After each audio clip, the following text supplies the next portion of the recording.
you being married. Do you see the dating pool and the dating game right now, and do you think you would have survived having to date in the current day and age? I feel for you guys, man.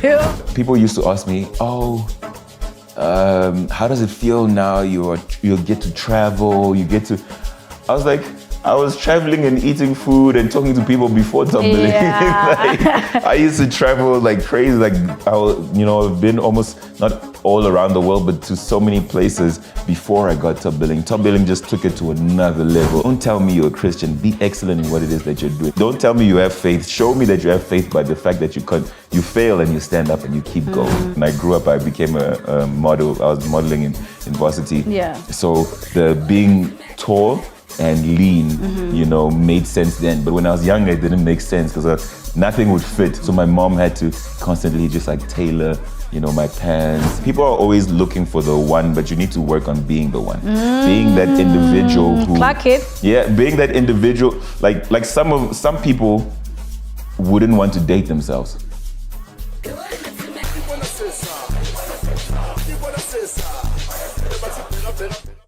Hello and welcome to Dresme's Offscript, the podcast where we give you conversations that are as tailored as the looks we love. My name is Unili Swagamhlongo and I am your host. Please do make sure that you like, subscribe and share the channel, but also leave a comment down below. Please help us grow and tell a friend and a friend of another friend, a sibling, a relative, whoever you know, your teacher, your lecturer, whoever, your colleague, to please subscribe to the channel. Today's guest quite truly, literally, puts the saying, jack of all trades and master of none to shame. And that's because he does it all and he does it all so good. He is an actor, a model, a voiceover artist. He is an entrepreneur, a fashion designer who embraces African prints. He is an economist.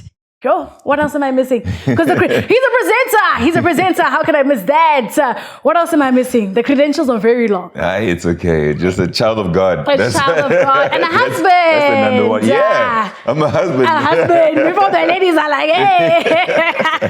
Ladies and gentlemen, boys and girls, please help me welcome Harmony Katulondi. Boo, boo, boo, boo. Hey guys, how you guys doing? I hope you guys are happy to have me here. We are. As excited as I am, Super excited. Yeah. Super excited. Thank you so much for taking the time to join us this afternoon. I did say and mention that you are a voiceover artist, right? Yeah. So I've got a bit of a challenge for you. Okay. And I'm calling this challenge Mismatch Mike, right? Oh. So I've got 5 scripts for you. All right. And these 5 scripts, they don't go with each other. Okay. So you're going to be saying one thing, but in another voice. Okay. Right? So I'm not going to reveal what it is, but you're going to see it as you pick it up, and then you're going to say it according to the voice and tone, but you're going to be saying completely or something completely different to what the voice and tone of it is. Okay. I think you're going to get it once you pick up one of the cards. So I pick it up and then I should say a different voice to what is on there. Okay. Or I should say a voice. So let's pick it up. Okay. And see one example and see if you understand what you're saying. All right. Let's see. So the first one says... don't say the voice and tone because I want everybody in the comments to guess the voice and tone that you're using for that particular script. All right. Makes sense. All right. Should I go? Are you good? Are you ready with that script? All right. Okay, cool. In 3, 2, 1. Today's weather. Forecast partly cloudy with 40% chance of rain. Don't forget your umbrella. Okay. Do you think you know the voice, the style, the tone of that? If you do, comment down below in the comment section. Okay, let's go for the next one. The next one. All right, next one. Let's see. Okay, this is an interesting one. Twinkle, twinkle, little star, how I wonder what you are. Okay. That was a little bit harder than I thought. Let's go to the next one and see how that one goes. Let's see the next one. Okay. This one I feel like I have to. Facial expressions even. Okay, we'll help in this one. Can I please get a side of chips, no salt, and Coke, 0. Actually, make that 2. Okay, period. Everything is coming into one. Acting, the voice. Yeah, you have everything. You have to. Okay, that's the second to last one. Oh, okay. Second to last one.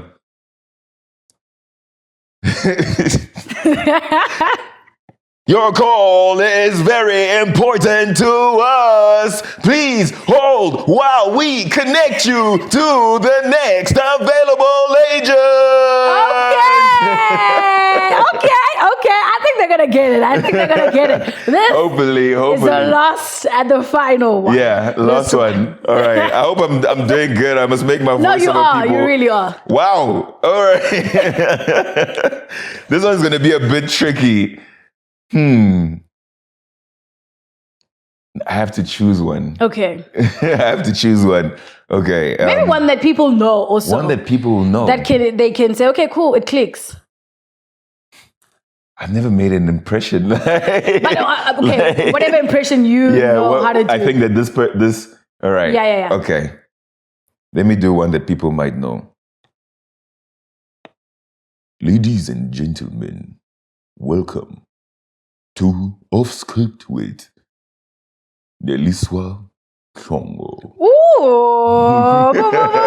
I wish it was longer. Okay, let's see in the comments if you can guess the voice style and the tone if I did of the things that he was reading. And we're going to rate it from or based on your comments to see if you did well or if you didn't do well. That was amazing. That was amazing. A lot of people know you for your voice. Mm-hmm. A lot of people hear your voice before they even, and they're like, yeah, I know this guy. But also a lot of people don't just know your voice. A lot of people know your face. Yeah. And they know it from, obviously, a lot of the shows that you do. You've done the biggest shows in South Africa. I mean, Espresso, Taste Makers. Taste Masters.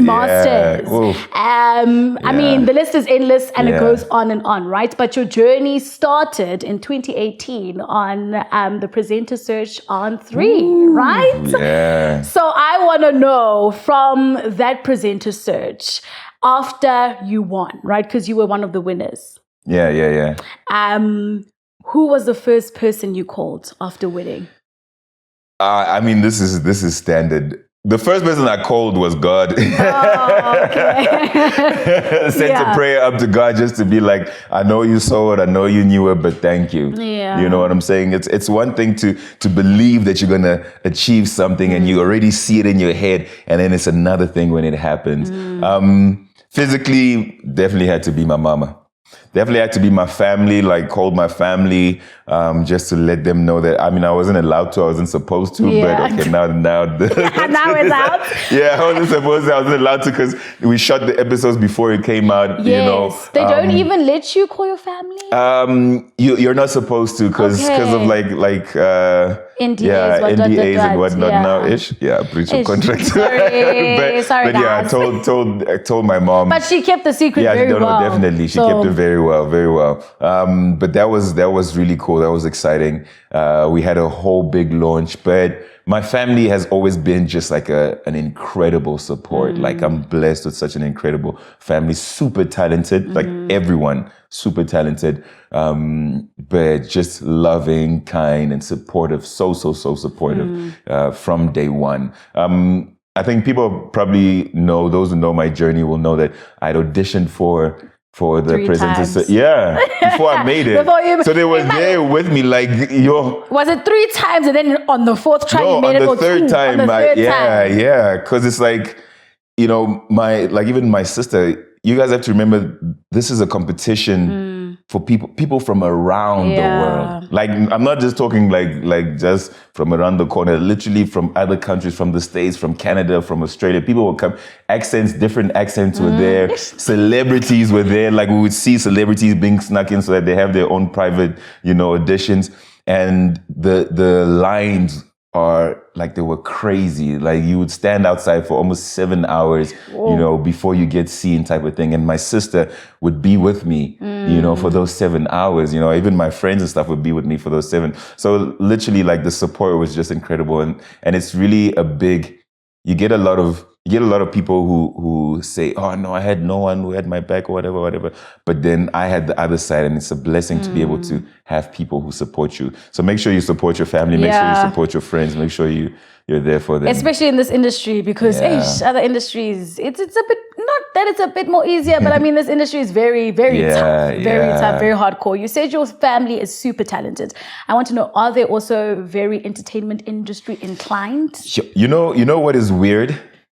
I thought it was normal for you to be good academically, have a creative talent, and be good at sports. Jack of all trades. Like, you I were thought, good at sports also. Like, why didn't you leave anything for anybody else? No, hey, in my house it was normal. Like, it was normal. Like, that was standard procedure. Yeah. You know, and I thought it was like that everywhere. I thought that was just like how, you know, but they all have like a creative side. My sister sings, she's a worship leader at church, but then she's also a doctor. My brother is he's a rapper. He also plays soccer, and then he's got a degree in tourism. You know, dad, the list goes on and on. He plays the guitar. He's an author. He's got his master's in political science. You know, mom was good in academics, in commerce. She's a designer. She's an incredible like cook. Like, it's insane. Like, God just, you know, just did all the things. Yeah. So that's where you took the fashion sense from. Yeah. I mean, growing up, funny enough, I was interviewing this incredible individual, Lux. He's one of the guests on one of your episodes. Lux from Bantu Gold, and he was telling me about how Sunday was for like outfits. You know what I'm saying? And that was my house. I'm Congolese, and I really feel like I think Congolese people are the best dressed. No offense, are the best dressed in Africa. Okay. Congolese people, like, there is even a culture like called sapology, like the sappers. Like, go look them up. They like swag drip on the 100.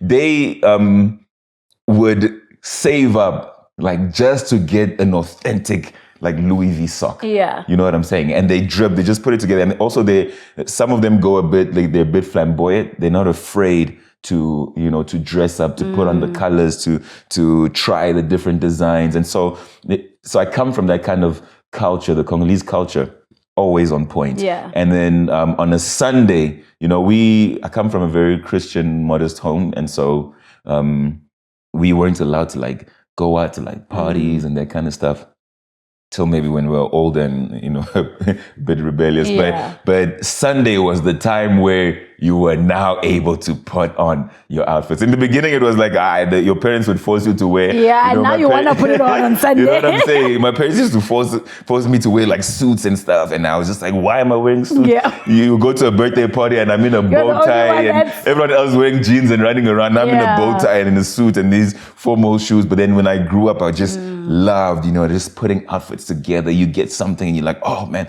this will be great. And Sunday is the day to just, you know what I'm saying? Sunday was almost like a fashion show. Every Sunday at church was just like a fashion show. So that's where the inspiration came from. But also my mom, I guess when I was younger, it didn't make sense. But when I grew up, I became a model. I was modeling in varsity. Yeah. So the being tall and lean, you know, made sense then. But when I was younger, it didn't make sense because nothing would fit. Like the pants, if I wanted it to fit, you know, lengthwise, it wouldn't fit like waist-wise, you know. So my mom had to constantly just like tailor, you know, my pants and, you know, my shirts and that kind of stuff so that they fit, you know. And then my family from Congo would send us clothes into South Africa, but they'll be oversized, you know, because they haven't seen me in a long time. They don't know what my size is. I've grown. And so my mom would tailor those, you know, to fit me well. And so she used that and she turned that skill. One day was just like, Mom, you need to make this into a brand. And she turned that into Mafilo Designs. But then we would design. We'd be like, Mom, why don't you do this? Why don't you do that? And then I'd be like, Mom, just draw like this, make my collar like this. And then I start designing, and that's how it all started. And the blazer, tell me about it. Also, take me through the outfit. Is this a blazer that you made? This is one of the blazers that we designed. Myself, my mom, and my sister. Yeah. So the show that I won was Top Billing. And I know one thing that a lot of people don't know is that I was wearing something different every single episode. And we would design stuff for almost every single episode. And so the churning out had to be, you know what I'm saying?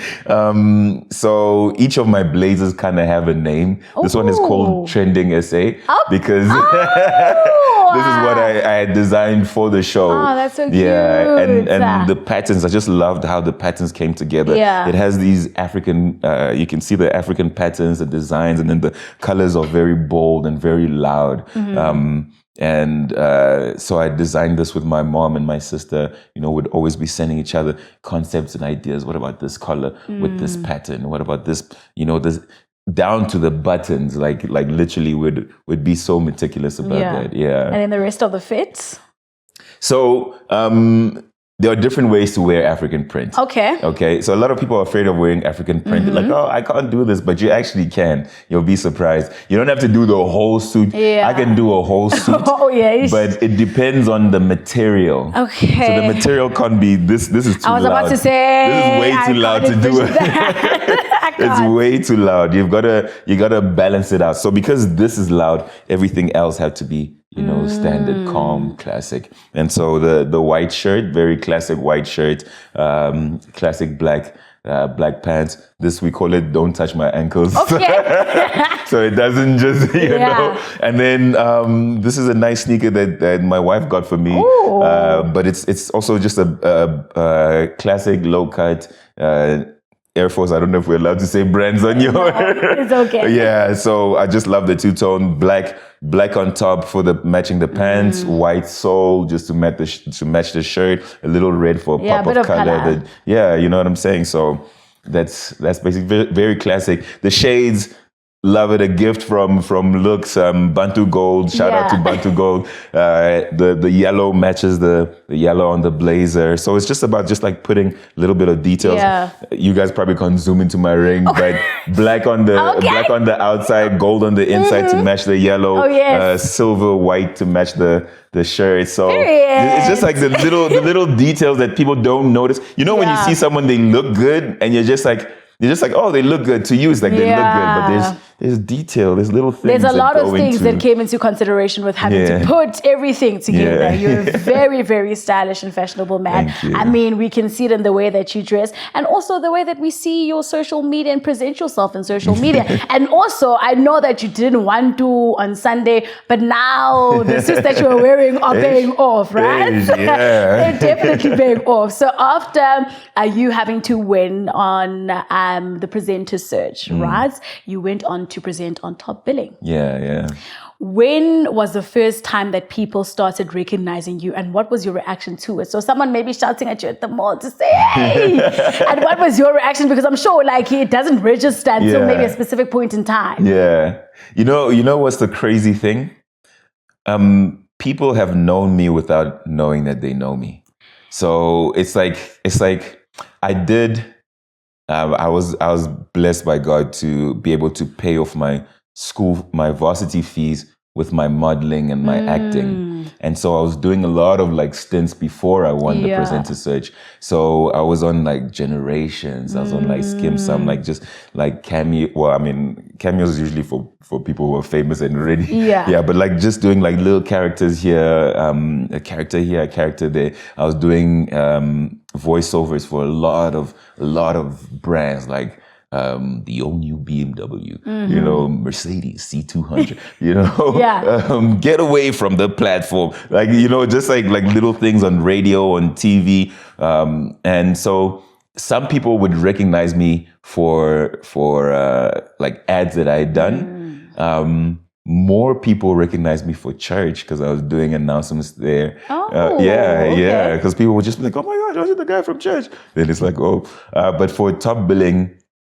I think as soon as the first episode of Presenter Search, people started recognizing, and it's so interesting to see how many people were just like supporting my journey, and mothers would come. Yo, Donam, yo, my child, yo, we're praying for you, we're praying for you. That was literally just like a blessing. Yeah. Like, yo, we're praying for you. Please take a picture, send an encouraging message to my child. People wanting pictures and saying, no, you're my favorite on the Presenter Search. We're supporting you. We're gonna be voting for you. My community, shout out to my community, my friends, like people had t-shirts, like t-shirts were made. No, that was just like a blessing. I really had just a great support system. Oh, beautiful, man. And I want to know now, and this is like probably asking you to pick a favorite child from all of the shows that you did present. Which one would you say, hey, this one is my favorite one, but also I would do it for life if I could? So there's a baby I'm working on now that is just incredible. But it's not out yet. When it comes out, then you know. This is not the baby that we're seeing on socials. You are seeing on socials. You are seeing living life loud. It's just a blessing. So it's a toss up between top billing is basically me. Like top billing was basically me. Like people used to ask me, oh, how does it feel now? You'll get to travel. I was like, I was traveling and eating food and talking to people before top billing. I used to travel like crazy. Like I've been almost not all around the world, but to so many places before I got top billing. Top billing just took it to another level. Yeah. Now I was doing it in first class. Now I'm visiting houses. Getting to meet like incredible people, like celebs and things like that. So I was living the top billing life on a lower scale before I got the show. And when I got the show, it was just like, the food. I love food, the culture, the fashion, the events, the houses. Like I have a thing for interior design and architecture. The people that I got to meet, the business side of top billing, the business individuals, the sports, like it was just the weddings, for me, it was literally just my life amplified. So that I could basically do, till the day I die. But living life loud is also, you just get to see the other side of people. Okay. Where their faith comes alive, where the foundation of who they truly are, You see people succeed, and then you get to hear, the journey that got them to where they are now, and the foundation and the principles that led them to becoming the person that they are. I was about to go into my next question. I think maybe you've answered it, but maybe you have another answer for it.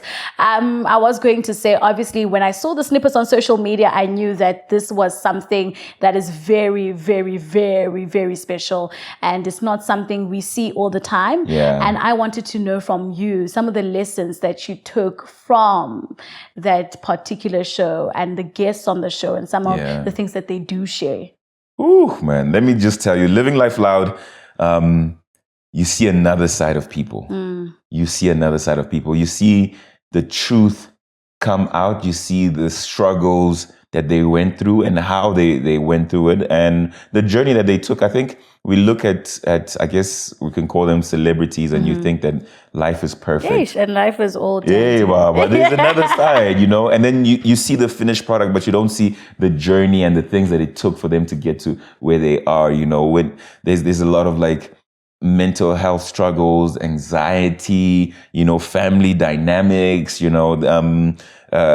failures, but one thing that definitely stands out, well, two things that stands out. Number one, God is always with you. God is always with you, and he's always supporting you, and he's got a way. He's got a plan for you. He knows the plans that he has for you to prosper you and not to harm you, to give you a future full of hope. Like he's there for you. He's on your side. He's supporting you. And then the other side is like a spirit of excellence. It's one thing to speak about being a Christian or God or a person of faith. It's another thing to live it. Yeah. You know, and these people are living it through their persistence, through their consistency, through their excellence. Like, don't tell me you're a Christian. Be excellent in what it is that you're doing. Be excellent at work. Yeah. You know what I'm saying? Keep going, keep pushing. Show me your faith. Don't tell me you have faith. Show me that you have faith by the fact that you fail and you stand up and you keep going. You know, you get pressed down, you stand up and you keep going. Yeah. You know, every time you have an issue, you know, you don't have to tell the whole world. You go back and you pray about it, but then you stand up and you keep pushing. Yeah. You know what I'm saying? I'm definitely going to be watching because I'm just inspired from this conversation. I'm sure the entire show is just going to be so much more inspiring. Yeah. You showed us your ring, and also you did say that your sneakers are bought by your wife. You've got a beautiful, beautiful, beautiful wife and a beautiful union as well. And I want to know and hear from you some of the lessons that you probably took from marriage that you apply in every facet of your life. Yeah. Whew. Yeah, nah. There are a lot of lessons. Yeah. My number one lesson from marriage, the number one lesson from marriage is that we are always growing. Mm-hmm. We are always growing. You're always learning. You are not done. You know, whatever it is that you think you know, whatever it is that you think you understand, there's another level to it. Yeah. You know what I'm saying? And you always have to be like malleable, always have to be willing to learn and to grow, and then always have to be willing to serve. If you're willing to serve and or your partner's willing to serve you, like, no one will be left out. You know what I'm saying? And then love is bigger than just words. Love is bigger than just feelings. You know what I'm saying? Love is a commitment. Love is patient. Love is kind. It doesn't boast. It doesn't envy. It doesn't keep records of wrong. It's very easy to keep a record of wrong, to be like, yeah, you did this, you did that. But you have to be willing to forgive. And then it also shows you think you're patient until you get married. Yeah. And I've got people who tell me you think you're patient until you have children. You know? You know what I'm saying? So it takes life to a whole new level. It is the best, for me, it is the best thing in terms of growth. If you say you like to grow, you like to learn, marriage, marriage will sharpen you. Yeah. And then you have to be humble enough to be like, maybe I'm not as perfect as I thought I was. Scary times. But it's imagine having your best friend with you forever. Like those sleepovers. Have you ever had a friend where you can talk about anything? Yeah. You can talk literally anything and they won't judge you. Well, they're not supposed to judge you. But even if they do judge you, but it's out of love, where they're like, look, you need to grow in this area. And I'm not saying it because I'm not saying you're dumb or you're ugly or you're a failure. You need to grow in this area because I want you to be the best version of yourself. That's basically marriage. Might reconsider that marriage chat. But with marriage, right? And you being married, do you see the dating pool and the dating game right now? And do you think you would have survived having to date in the current day and age? I feel for you guys, man. You guys who are single. Yeah. These streets, what y'all call the streets. These streets. But also, do you think you would have survived? What are some of the standards that you think are quite insane now that maybe were not there, that enabled relationships not just to be easier, but to just free flow, I guess?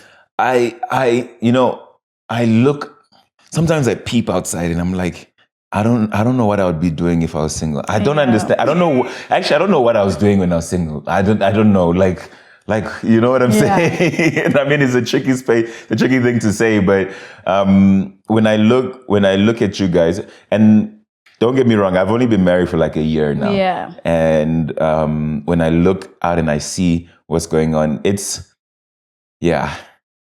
a lot of, you have to ask yourself, why are you dating?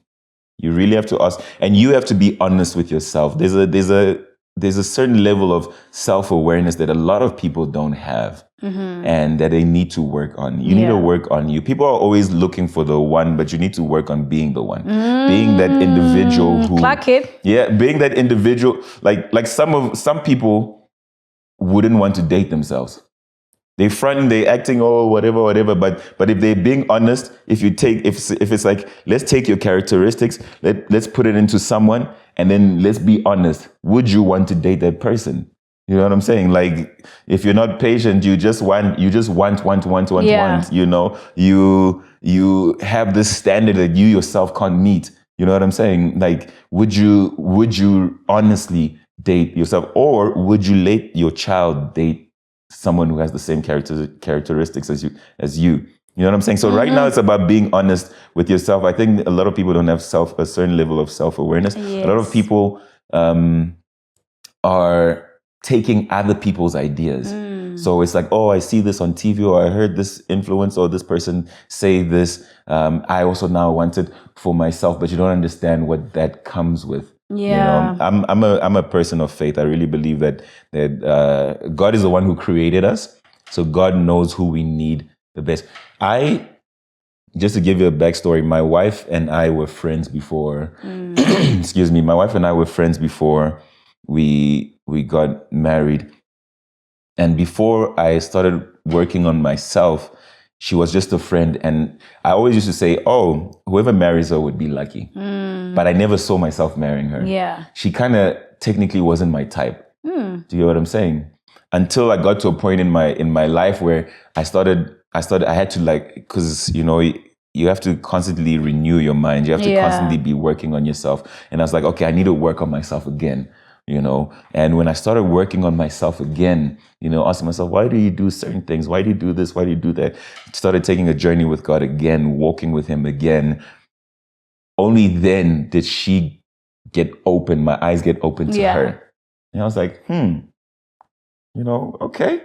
I love her mind. I love her heart. I love the way she thinks. And yeah, you know.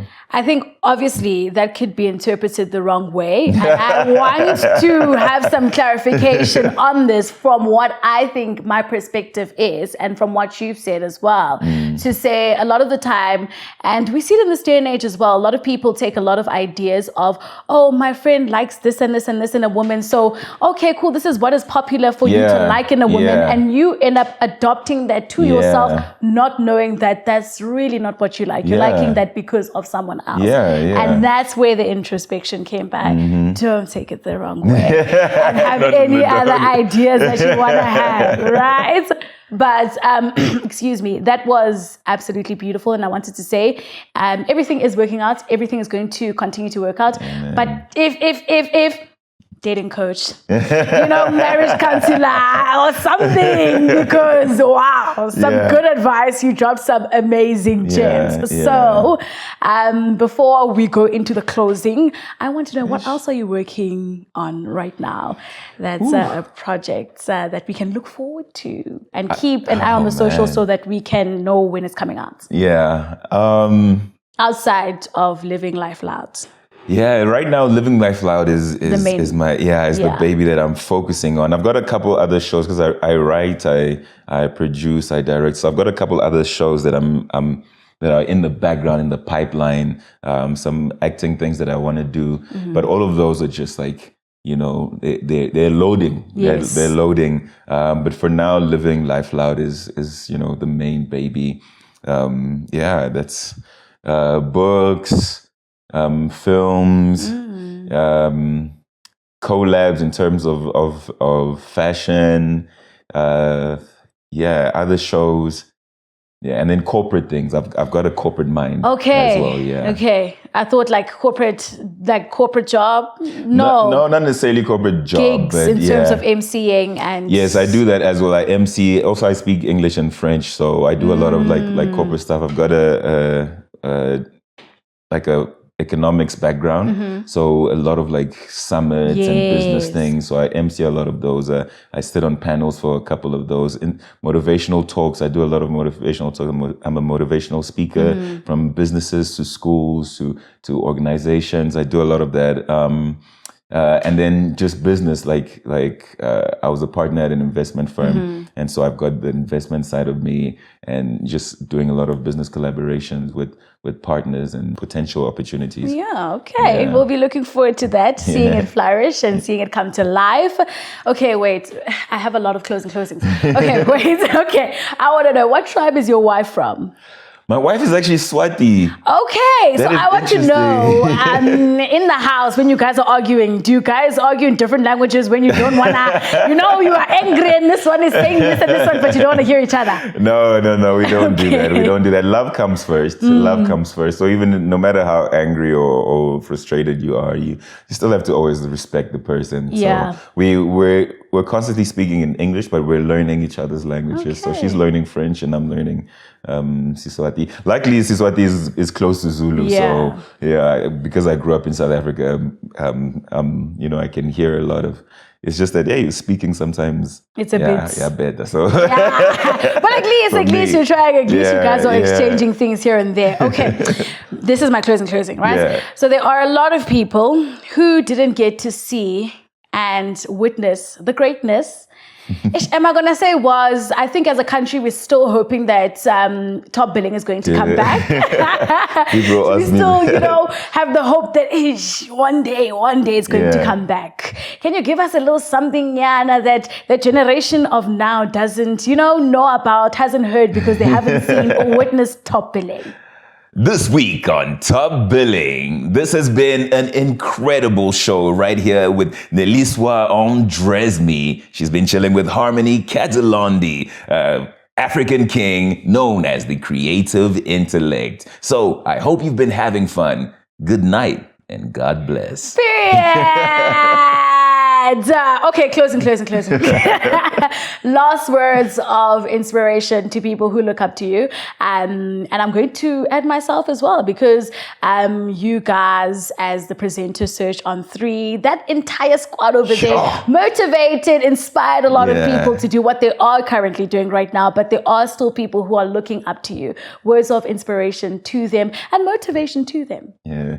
Shout out to the Top Billing team. Tuelopele, Cordova. Also, shout out to the winners from my year and the years later on. It's just a beautiful family to be a part of. If I had to, just to motivate people, you can do it. You can do it. You have what it takes. You are worthy. You are of value. You matter. And you can do it. Just keep going, do your best, and leave the rest to God. Oh, beautiful closing sentiments. I don't think I need to say more. Please do comment, subscribe, like the channel, share the channel. Thank you so much for joining me once again this afternoon. My name is Nelisa Mhlongo, and I am going to see you in the next one. For now, it's goodbye, and I love you.